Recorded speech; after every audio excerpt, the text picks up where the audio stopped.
Okay guys, now we're going to start to look at how we can be aggressive, submission hunters while we're passing the guard. And to look at this, we're going to start off at the side smash position and see the kind of submissions that can open up while we have control of the side smash. Okay, so we achieve the side smash. Doesn't really matter if it's both legs in or if we use the variation where we split the legs. Okay, it doesn't matter. All right.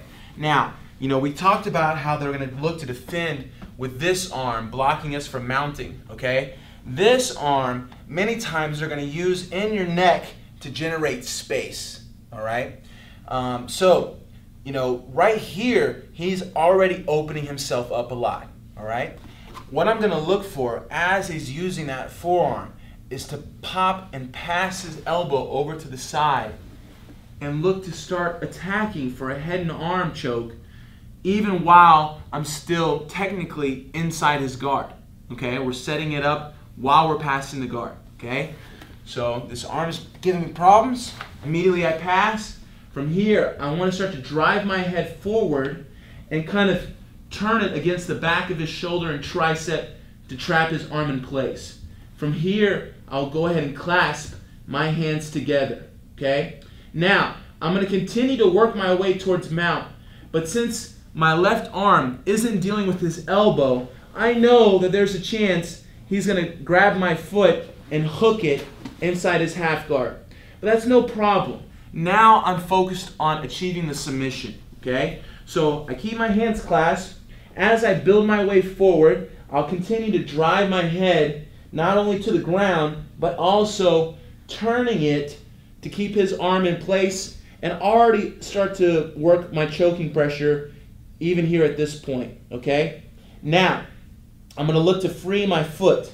Okay? So from here, I'm going to use my other leg on the inside of his thigh, opening his legs together, allowing me to escape my foot and circle it straight into a knee in the stomach position.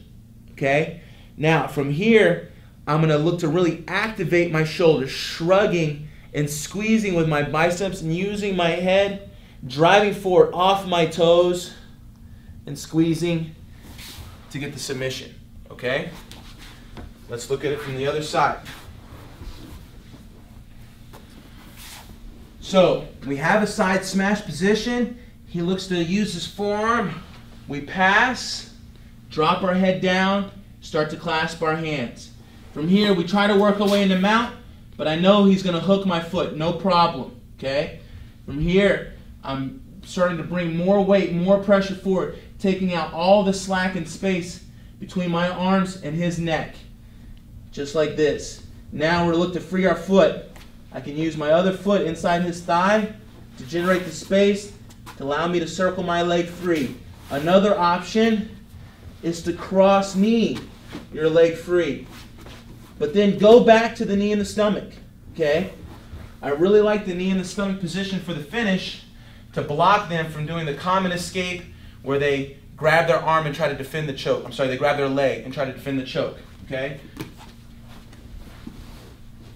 So, whenever I free, I'll stay in the knee in the stomach position, keeping him from grabbing his leg, drive my head forward, use my shoulders and my biceps squeezing slowly to get the submission. One more time, regular speed. We force the position.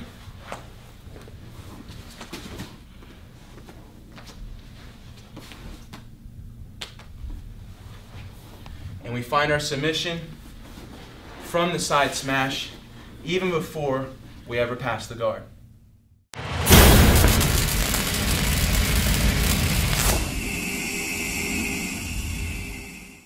Okay guys, now we're going to go back to where we just were in the side smash, setting up the head and arm position, but he's going to look to defend the head and arm choke and give us another option, the Ezekiel from the head and arm. Okay? So everything's pretty much the same. We're in the side smash. He's beginning to use his arm to defend. We pass it over. Okay? We look to start to clasp our hands, get into the head and arm. As we slide in, we know he hooks our foot. and we're right here looking for the head and arm, okay? Now, if he remains with his shoulders flat, this is where I'm going to be looking to finish the normal head and arm choke as we just did previously, okay? But because he's going to feel that, many times they're going to stay on their side, just like this, taking away my leverage to finish the normal head and arm, okay? But now he's just giving me our next option, which is going to be an Ezekiel choke right here from this position, okay? So when I feel that he's staying on his side, now I'm going to take my bottom arm and get my forefingers in on my sleeve, just like this, okay? Make sure you go all the way towards your knuckles, not just with your fingers, so you have a stronger grip and you don't end up hurting your fingers, okay? So I'm going to slide my forefingers in. What's nice about this is many times they're not going to have any idea that this choke is coming because they can't even see, okay? So I get my forefingers in.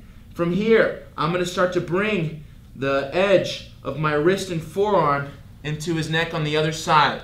And to help me get that angle, as I'm bringing my arm in, I'm going to twist and bring my right knee now up behind his head, okay? And you see how I get my arm in right under his chin and jaw on his artery, okay? From here, very easy finish. I can start to actually sit back towards my butt, and I'm going to slide my arm down, extending towards my wrist, just like this, okay? Cutting off his blood supply and forcing him to tap, all right?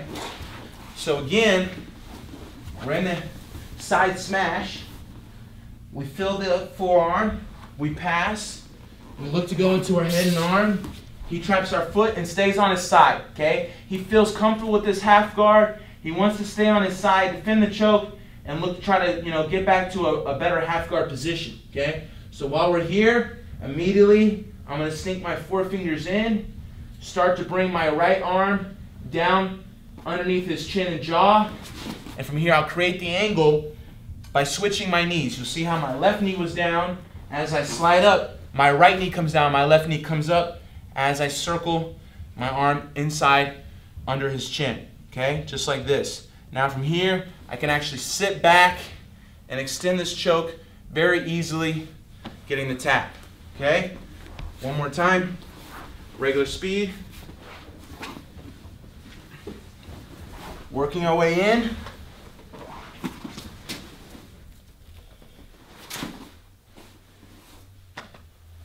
Getting the submission.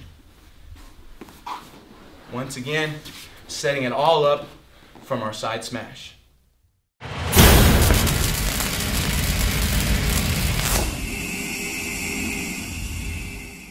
Okay guys, now we're going to go back to the side smash and look at yet again another transition to achieve the submission, okay? Getting into the head and arm, control once again, but this time looking to take his back, all right? So, we're back into the side smash. This time, I'm going to point out another variation on a way to achieve that head and arm. Maybe he knows better than to extend his arm out like this, okay? Sometimes they'll keep it in, all right? But I can force that position by rotating and circling my hand right between his elbow and his ribs, right through around his head, okay? So even if it's kind of tight here, I'm just going to slide my hand in and drive it around into the head and arm position. Now, once again, I can become submission hungry before I've even passed the guard, okay? So from here, start to come forward. We clasp the hands. We bring our knee in. We know he's going to hook our foot, no problem. We look for the head and arm, but he stays on his side, okay? So, of course, we have the head and arm Ezekiel option. Maybe I don't feel like there's the space for me to get my my forearm into his neck. So we're going to look to use this as a way to transition to his back, okay? So let's turn just a little bit, all right? Keeping my hands clasped the whole time. I'm going to do the similar movement as when I finish the head and arm by switching my knees, okay? So I'm going to bring my right knee up behind his head and take my left knee off the mat, all right? From here, keeping my hands clasped, I'm going to pull and take him in a circular motion from one shoulder to the other, right? Just like this. Now, as I'm pulling him, this is the time that I want to get my choking grip, okay? I don't want to wait until he has time to realize that his back is in danger, okay? So right here, as I'm pulling him, I'm gonna switch, and immediately as the time I fall to my other side, my right hand choking grip has already achieved that collar control, okay? Just like this, okay? Now, from here, notice how I'm using my foot to block his hip here, pinning him in control. I'm gonna look now to take my left hand and go to his pants, okay? Just like this. Now, I'll bring my left foot out and hook all the way on the outside of his leg. And from here, I'm gonna look to swing my right leg over his arm. Maybe he was holding my arm, in which case I can use my heel to come through to neutralize that arm. So my leg is just above his shoulder. From here, now I'm going to drive my left knee and point it towards the ceiling, just like this. And from here, I'm squeezing my knees together to make the choke even tighter, pulling his leg, leaning back, and I have the bow and arrow choke. Again, we're in the side smash. Any variation between the legs or not. We'll say he kept his arm tight, all right? We swim our arm through. We lock. We start to come in. He hooks our foot, okay? We'll turn again. Notice how I switch my knees, and look how I use some pressure to keep him towards this side, okay? Starting to get my chest glued to his back. Just like this, my knee comes up behind his head, okay? From here, I'm pulling him up, and I'm sneaking that hand in the same time as I'm falling to the other side, okay? So at this point, he's already done, all right? Even if I can't reach this leg, it's no problem. I can go with the double collar grip, okay? With my left hand directly under my right hand, not too low, okay? Right here. My foot's blocking his hip. We'll circle our leg out. From here, I'm going to work on trapping that arm. And now I'm just going to drive my left knee and point it up towards the ceiling. And from here, squeeze my knees. Since my left hand is now in this collar, I will pull down and around with the other hand, finishing from the back. One more time. We'll do the whole thing. Here, his arm's tight. We circle through.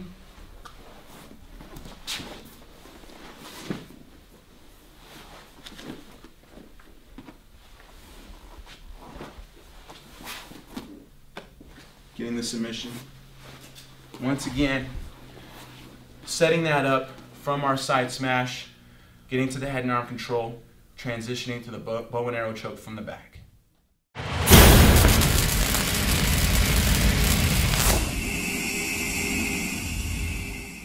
Okay, now we're back in the side smash.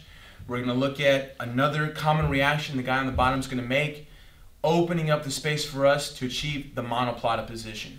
Okay, so we force the side smash. Okay, and many times, you know, they're keeping this arm in, and sometimes they're going to be able to come under and get an underhook here. Okay, you know, not a traditional underhook because he doesn't have a half guard. This is a much different angle, but many times they're going to feel very comfortable in using this and trying to redirect our weight.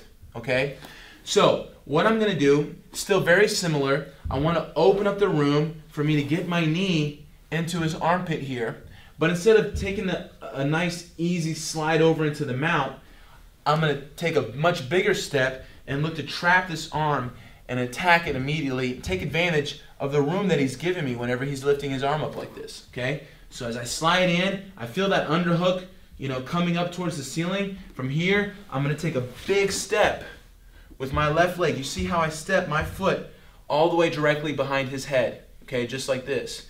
Now, very likely that he's still going to be able to reach down, get my foot, and hook it into the half guard at this point, all right? Not really going to bother me, okay? But what I do want to do is neutralize this arm, all right? I don't want to allow him the room to get up on his elbow and try to knock me around and get me off balance.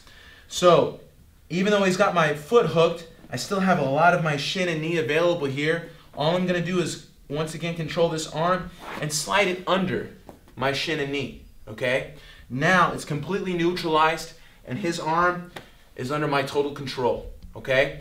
So as far as my positioning here, I want to make sure that I'm in good balance, but I want to be very tight, squeezing my knee behind his shoulder, and I'm kind of hunched over low, keeping my elbow tight to my thigh so his arm has no room to escape, okay? Now, from here, we're going to look at one of my favorite finishes, all right? I'm going to bring my leg over his head, okay? And if you're not that flexible, you can use your hand to help you out, okay? Otherwise, if you can, just circle it right over, okay? And I want my shin to be right about in his neck, okay? From here now, I'm going to reach over and clasp his elbow, okay, with my right hand, just like this. I'm not holding the sleeve. I'm actually going to hold his elbow with my hand and kind of suck this in, keeping it very tight to my ribs, okay? Now from here, I'm going to start to post my hand down and just fall off to my butt. But I'm still going to keep my knees activated, okay? I'm still going to squeeze here. Now all I need to do is just create the angle, okay? I'm going to scoot my hip up towards the direction of his head, and as I do that, I'm going to circle and pull his elbow across with my hand just like this and really squeeze my knees. So I'm going to start to bring my hip through, pull and squeeze, and there's the tap. This is going to be a very, strong submission hold on his elbow and shoulder. Okay, it's very aggressive. It gets all of it at once. Okay, so just turn this and rotate your body, and you'll have the submission. Okay, so again, we're here. He pummels an underhook inside. We still work our way going towards the mount, but we're going to take a big step over this time, okay? We know he's going to trap our foot, no problem, all right? If you need to, if you're a little far, walk your foot over, just like that, okay? Squeeze that knee, hug and stay tight around his arm. First thing, neutralize this arm, okay? Look to get control of it and just slide it right under your knee and shin, all right? Now, he's all yours, okay? There's many different things I can do from here. This just happens to be one of my favorites, and it's very, very strong, okay? So I'm going to bring my leg over, control his elbow, start to slide down, and immediately I'm sliding through, taking my hip and knees up towards the ceiling and pulling this arm across, all right? Very, very tight submission, okay? In regular speed.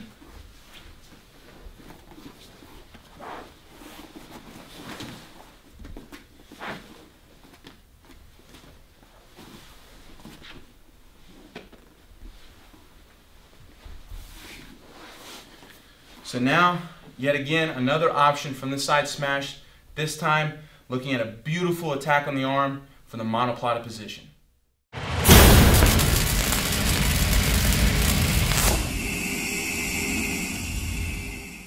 Okay guys, now we're going to start talking about one of my favorite topics, okay? This is how we're going to transition from one of our guard passes into taking the back, okay? And it's very important to understand that when you're passing the guard, no one wants to be in side control. No one wants to be stuck underneath somebody like that. So, it's very likely that in an attempt to avoid getting their guard pass, they're going to look to turn away from you, to go to their knees, try to turtle, scramble, re-roll, recover their guard somehow. And in that process, there's going to be a moment where you could attack their back and look to finish them right from there, okay? So it's very important how to understand these openings and how they're going to appear from numerous passing scenarios, all right? So we're going to go back to the X pass and talk about the what if he decides to turn away and possibly, allow me to take his back, okay? So,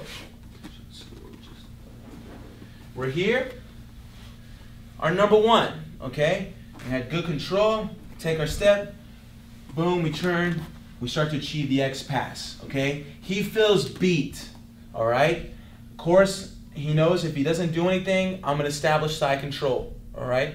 So like I said, very common reaction is for them to want to turn away, look to re-roll, or just force a scramble where they can, recover their guard in some way, okay? And in a competition scenario, this only awards me an advantage instead of the 3 points. All right, so you know it has its strategies for the man on bottom. Okay, but it's risky, and it's even more risky if we're very good at taking the back. So that's why it's so important for us to train and be ready for this.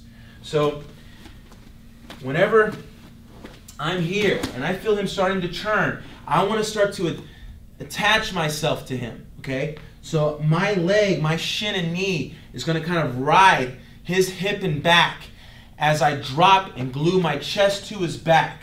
Okay, and as I drop down, I want to go ahead and insert my first hook. Okay, it's going to be my bottom hook. You'll notice as he turns, there is a space that is unprotected, okay, from his ribs and hip to the mat. All right, so as he turns and I look to start to drop down, you see how I shot my hook straight in that space, and immediately I'm coming around his neck with my left arm and coming over and staying on my elbow. Okay, so the reason why I like to stay on my elbow is because I don't want to just take the back, but I want to take the back and finish it. Okay, so if I fall, he can get a good solid control of my arm and give me a hard time in getting the choking grip that I need.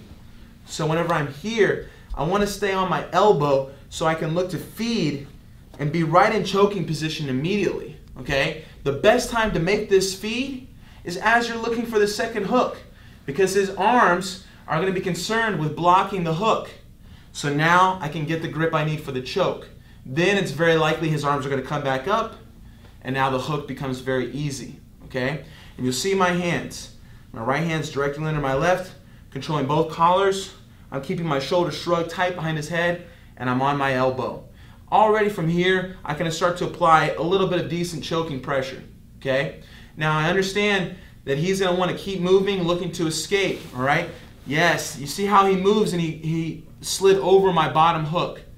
From there, I immediately took my other foot over. I'm going to escape my bottom leg and push off my toes, keeping my chest tight to his back. From here, I'm going to do a real similar transition that we've already looked at, pulling him over and looking to finish this choke. I'm going to slide my knee up, bring him back up, just like this, where I can look to hook his arm, drive my knee to the ceiling, and finish the choke, squeezing my knees together. And all this starts from him getting beat on the pass. Okay? So again, we start with our X pass.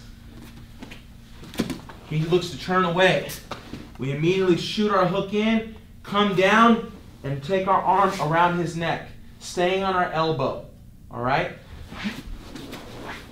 Now, from here, we know he's looking to protect the hook here, keep his leg tight. All right? So now this is the time immediately for me to feed and get my choking grip, okay? And securing my bottom grip at the same time, all right? Once he feels beat, he's gonna wanna protect his neck. Those hands come up, easy to get the hook. I can go ahead and start to drop my bottom hook, baiting him to move over and look to escape, all right? Now watch my back leg here. As I come up, look how I use my toes on the mat to glue and drive my chest to his back, immediately slide my knee up, pull him back over, look to trap that arm, drive the knees up, and squeeze. One more time, regular speed. Let's just stay this way.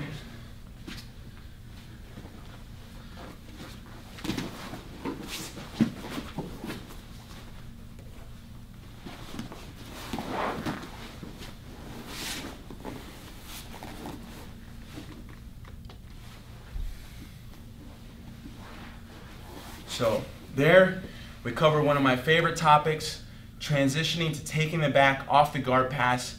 You'll see this happen numerous different variations, and that's the best time to finish the guy right there when they're exposing their back. Make them pay for it, okay? Get the hook and attack the neck immediately and look to get to your bow and arrow.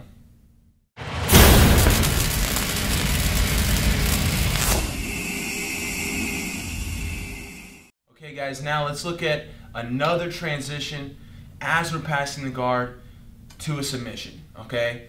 We're going to call this the double cross, okay? We're going to go from the cross knee to the cross choke, all right? So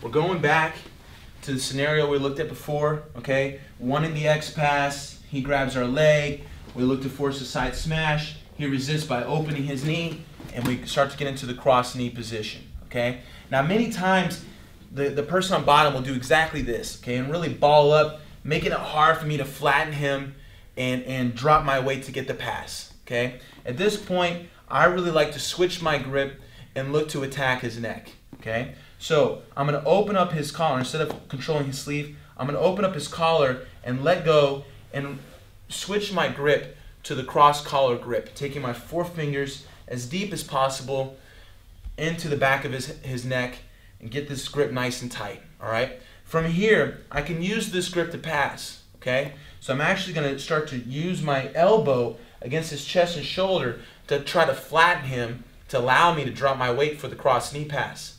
But in his attempt to defend, he's going to continue to crunch in, okay? Now, when he does this, this is exposing his neck, all right?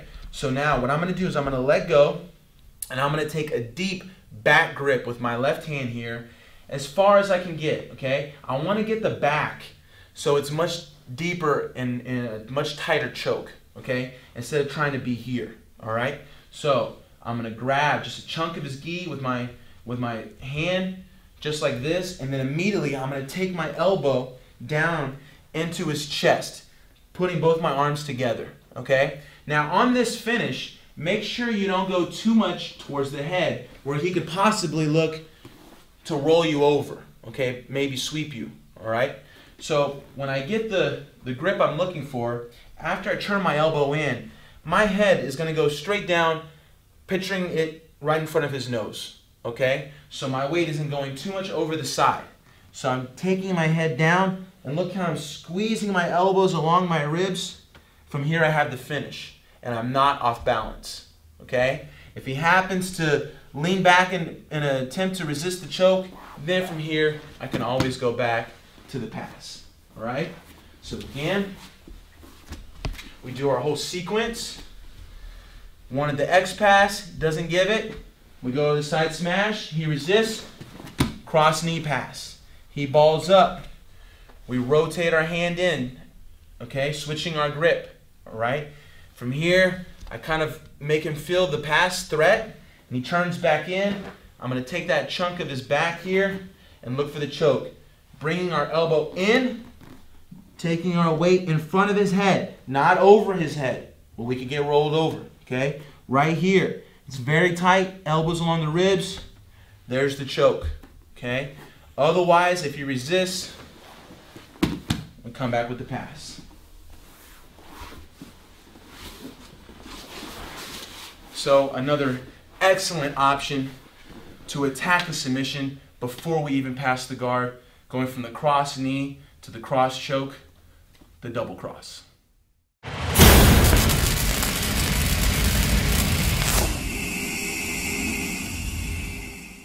Okay, let's look at another excellent transition straight to the submission that we're looking for while we're still passing the guard, okay? This time we're gonna look at a frame choke that we're gonna use in combination with our single underhook stack pass, all right?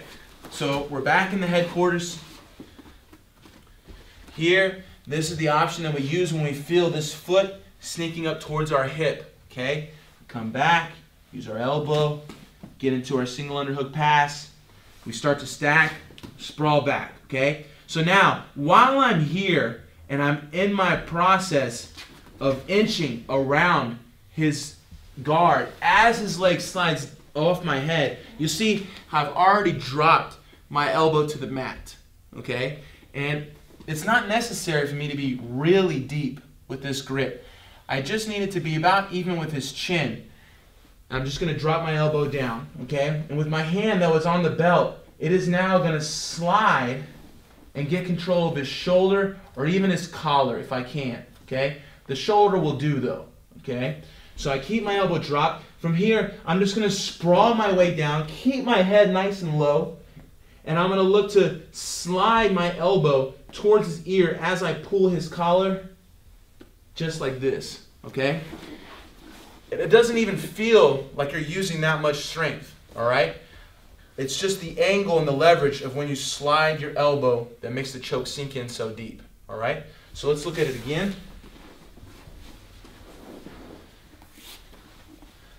Here, I feel the availability to go single underhook. When his foot comes towards my hip, I get the grip, sprawl back, hand on the belt.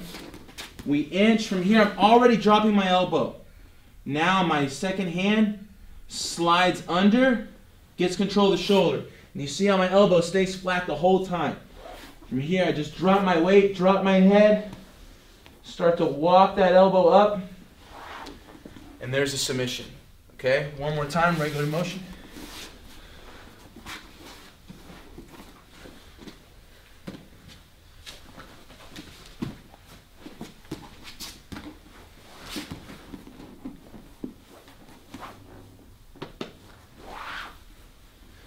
Very easy, smooth transition, and in fact will be a great way for help you stabilize the pass, because he's going to have to be concerned of his neck. So if in any case he does defend the choke, it should help you in securing the pass, or you just make him tap.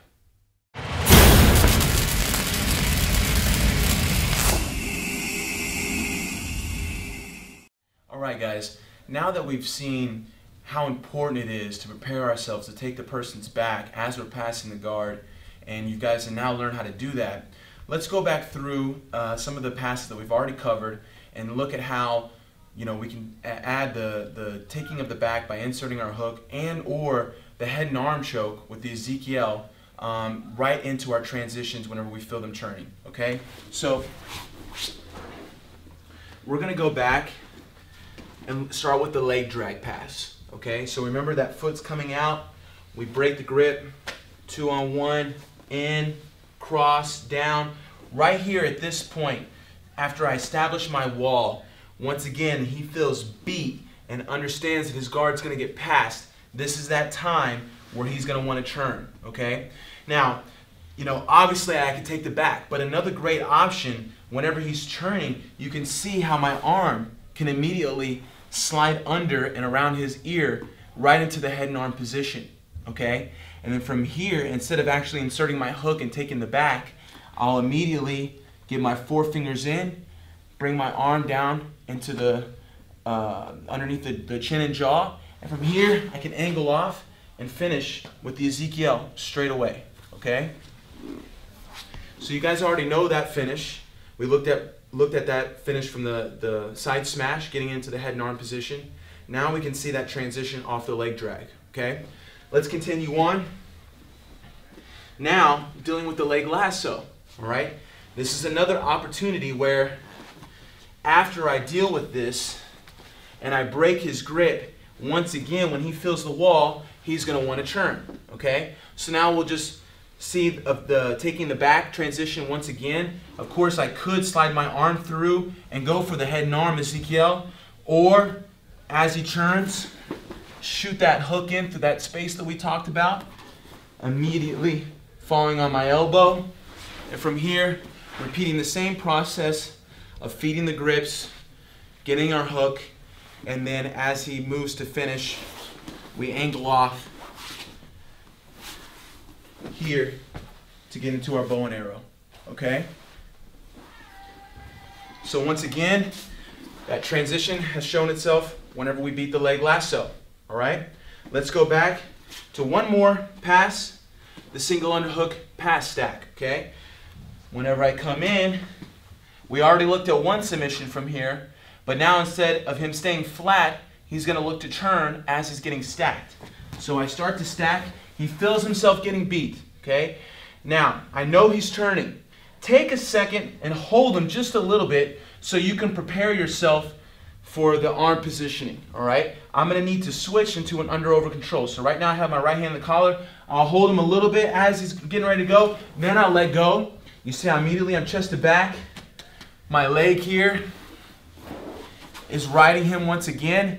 And as he goes to his knees, I shoot that bottom hook straight through that space, and once again immediately start to feed the grip, stay on the elbow, hook in, drive up, angle off, right into the bow and arrow finish yet again.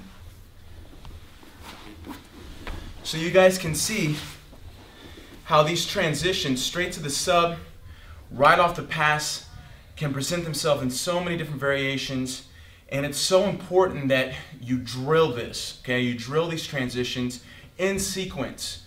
So your instinct and your body, memory immediately fires, and you're immediately shooting the hook in, getting to the back, feeding the grips, and getting the finish before they even have time to realize that their guard's getting beat.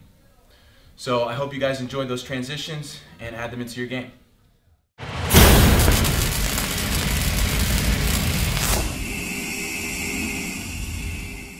What's up, guys? I'm so excited to introduce to you all my very first Brazilian Jiu-Jitsu black belt, Justin Rader here, or otherwise known as Rader. And anyways, Rader and I, we've had a very long relationship. He started training with us back when he was just 12 years old, whenever my father was running the academy at that time. And so that's been close to 14 years. And in the beginning, he was a very accomplished wrestler in school growing up, and he would split his time between wrestling and jiu-jitsu. And later on, when he became a teenager, finishing high school, he devoted all his energy into jiu-jitsu, and since then he's become very accomplished, becoming a former world champion at purple belt level, a medalist at brown. As a black belt, he's won the no-gi worlds. In fact, we won on the same day in 2010, and was my first student to become a world champion at the black belt level. And is two-time ADCC veteran, Dallas Open, Houston Open black belt champion. I mean, I could go on and on and on. So he's very, very accomplished. But more than that, he's been someone that has been there through all my years of competition, all my hard work, and has been someone to help push me whenever I needed to be pushed. Because honestly, I've never seen anyone work harder than this guy. And it's been a huge inspiration for myself. When I won in 2007 at the black belt level, he won that same day as a purple belt. And we've been able to make that same thing happen many, many times. As I said, in 2010, both at the black belt level, whenever I won my no-gi world title and he won the same day. I'm so happy that you guys are going to get to learn some techniques from him today. He is not your typical featherweight, lightweight Brazilian Jiu-Jitsu competitor. Being that he has that strong wrestling background, he has used that along with my ultimate guard pressure passing system and developed a very intense top pressure style that you don't often see in the smaller weight categories. And he's taken the pressure passing system that I teach and made it his own, and developed his own transitions, his own combinations, particularly that he uses against the smaller, more flexible opponents that he faces. And he's used it with very much success, and I'm so excited for him to show you some of his jiu-jitsu today, and some of the moves that he does that are very unique to him, that I've never seen anyone else set up quite like him. And we're going to get to see it today from Justin Rader.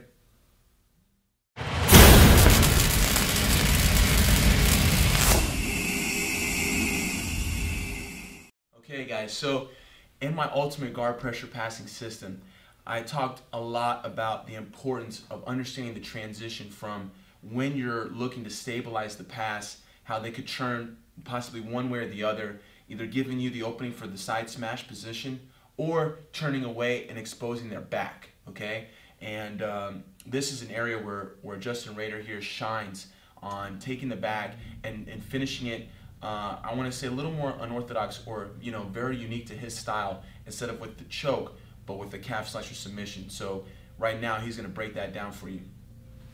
Right, so let's start by looking at the calf slicer submission by itself. So we're going to start here with one hook already inserted, looking to go for the back here, okay? So a lot of times, as Professor Rafael just said, we'll be looking for the choke and submission here, okay? Whether it be bow and arrow or collar choke or whatever the submission may be, okay? But oftentimes as you get here in a lot of transitions, people will try to get out of this position here. They'll be blocking their neck, and they're going to look to try to sit to guard, okay? So I could outflank him and jump over and roll for the submission over my left shoulder, but I actually like to hook the leg here as they begin to sit to the guard, and I'm going to roll over my right shoulder, okay? Now, once I end up in this position, immediately I like to place the instep of my foot across the instep of his foot and lock a figure 4 lock here, okay?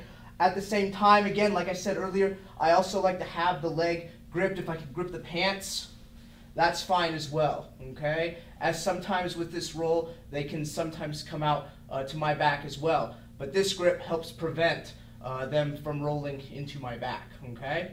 So now, once my instep is placed on his, as soon as I roll and make it to this position, that is the best time to go for this calf slicer submission, okay? So I'll use my shin, my instep against his. I will pull it towards me, reach up, and grab it with my hand initially, okay? At the same time, I'm going to weave it all the way down, and I'm going to place my foot in front of my other foot here, and I'm going to lock the submission just like this, and then pull down and finish, okay? If I need to, I can actually even grab the shin, pull it down and over, and make an RNC lock over the leg and finish as well, okay? So one more time, starting from the hook already inside. Oftentimes, the guys are already blocking your hand in this transition, and they'll look to sit to guard and roll to try to catch you in half guard. At this point in time, instead of rolling over my left shoulder, I'll roll over my right shoulder all the way through, catching his pants, and then making my figure 4 lock on his leg, instep to instep. From here, this is the best time to go right away for the submission, the calf slicer. As soon as I roll, I use my leg, bring it towards me. I'll grab his foot with my hand, go ahead and place my foot on top of my other foot here. I'll reach through, RNC lock, or I'll just lock like this if that's the best I can get. Pull down on the shin and finish the calf slicer move.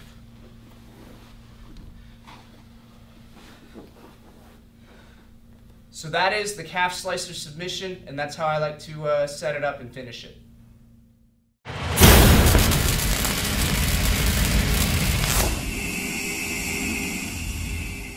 Okay guys, so now you've seen the calf slicer, which extremely devastating submission, and one that Professor Justin Rader has used many times.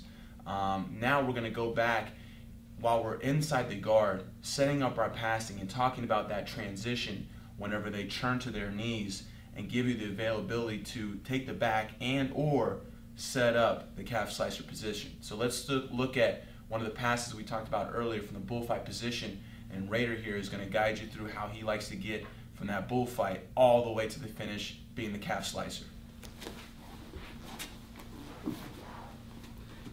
Okay guys, so we're going to start from the bullfight position. I have the grip on the pants and the grip on the belt, okay?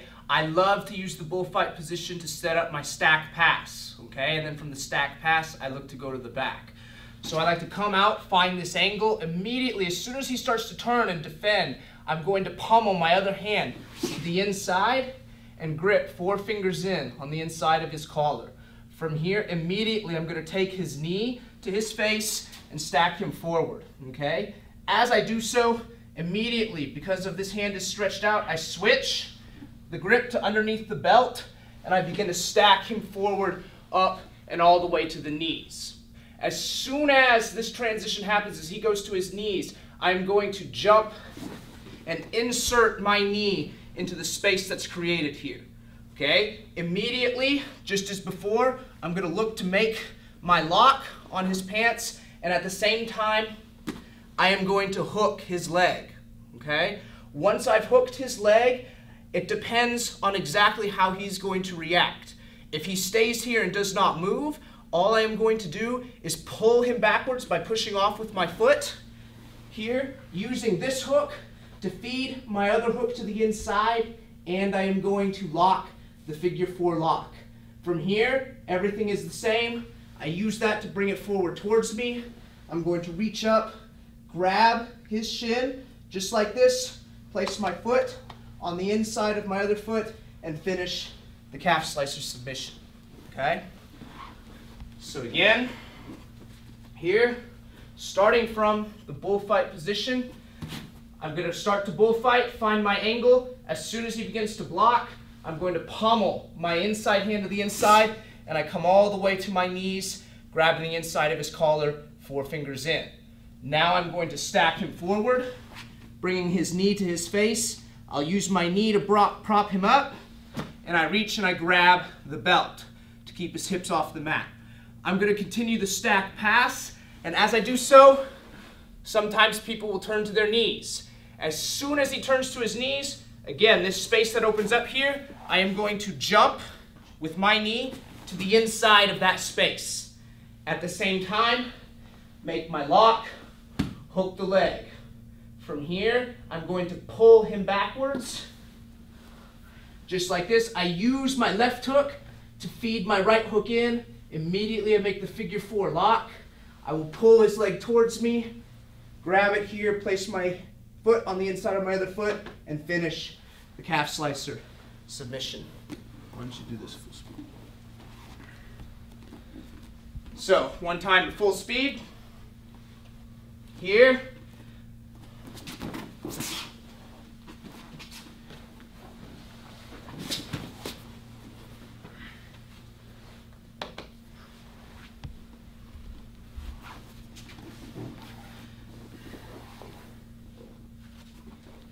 And that is one transition I can use from the bullfight pass into the stack to the knees and roll to get the calf slicer submission.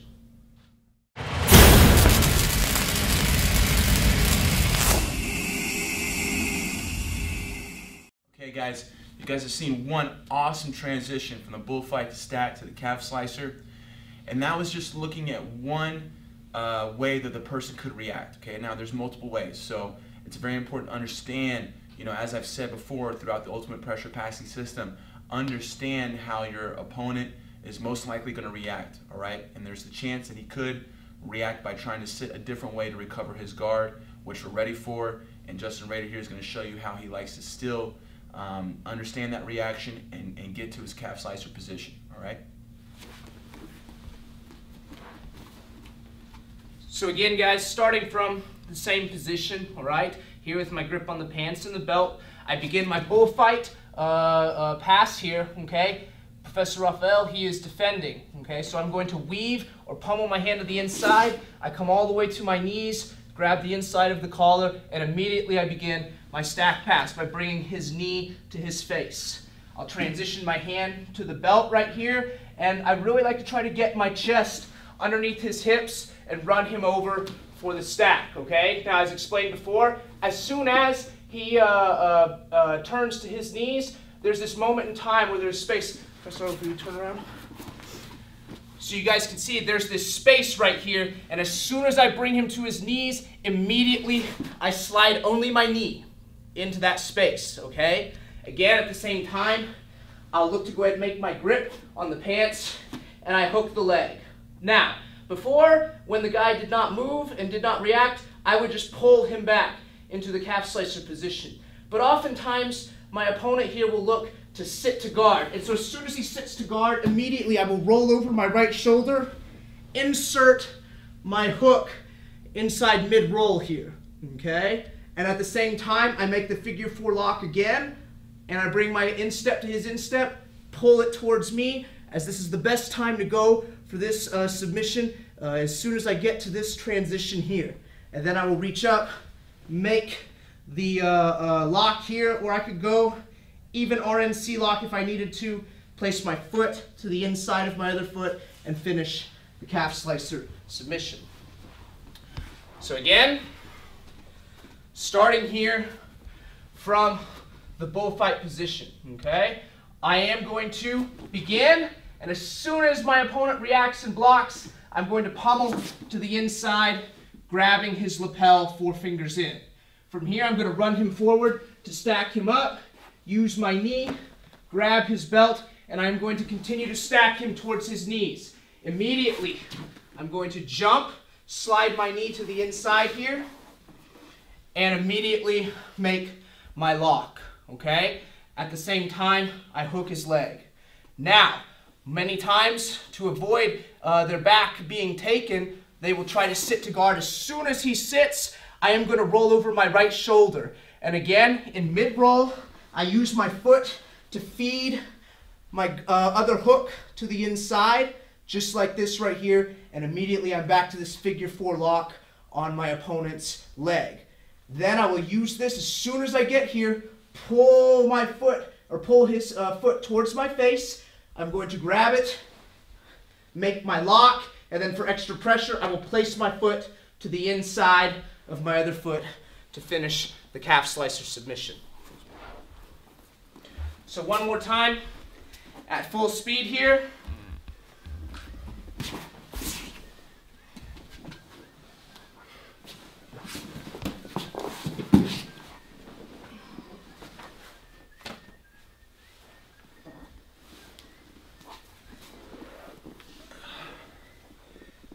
And that's one more way my opponent may transition that I can roll right into the calf slicer submission from the pressure of the passing.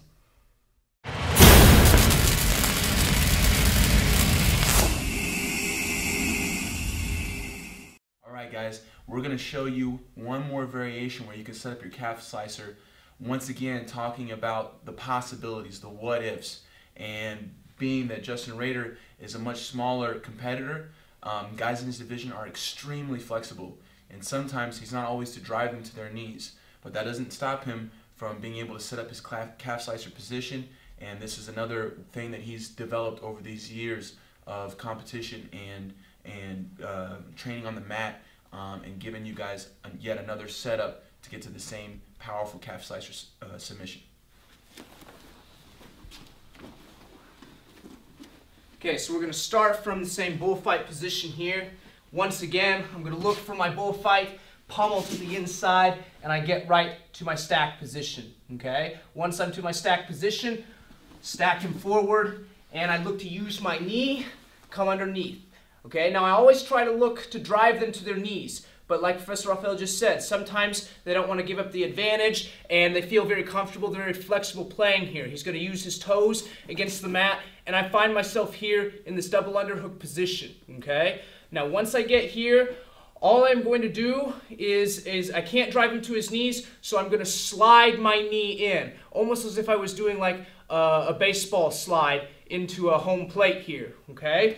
So once I'm here, I'm going to slide my knee to the inside, and I'm going to place my foot on top of his calf at the same time, also changing my grip here to make sure that I can stop him from rolling to my back if he tries. From here, I use my foot, and I'm going to push his leg in as I slide my hook in, immediately going right for the figure 4 position on his calf. Once I'm here, again, immediately, this is the best opportunity to pull the leg towards myself, grabbing it here, making the lock just like this, and I'm going to place my foot on the inside, pull down on his shin, and finish the calf slicer position. Again, from this angle, starting from the bullfight position, come around, pummel to the inside, I look for my stack, I get underneath here, and I try to stack him towards his knees. Professor Rafael here, he's very flexible, he's doing a good job, not giving up the advantage here, bringing him to his knees. So, all I'm going to do, much like if I was sliding in baseball, like into home plate, I'm going to slide my knee to the inside here. At the same time, you could see I place my foot on top of his calf, and I weave it in. At the same time, I'm switching my grip here to like a lock around his leg to help prevent him from going to my back as well, making the figure 4 lock on his leg. This is the best time. Pull the leg towards myself, grab it with my hand, feed it over, make the lock, place my foot on the inside of my other foot, and I'm going to pull down and finish the calf slicer submission. So one more time at full speed.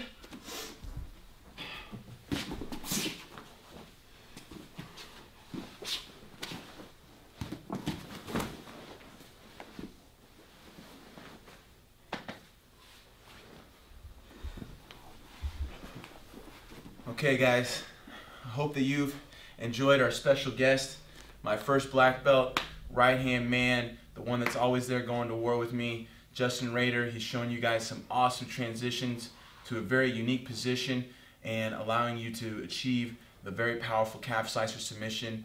And who knows, in the future, maybe you'll get to see a whole series from Justin Rader on all of his #1 pressure guard passing systems, and how he's taken my system and made it his own, and you know, gets to these positions like the calf slicer and taking the back for those that can't do the calf slicer position because it's not legal for you. There's a number of ways you can take the back and achieve many other great powerful submissions using Justin Rader's transition style. All right, so once again, thank you, Rader, for being here today, sharing your techniques. Hope you guys enjoyed it and are able to make these transitions and my ultimate pressure passing system your own.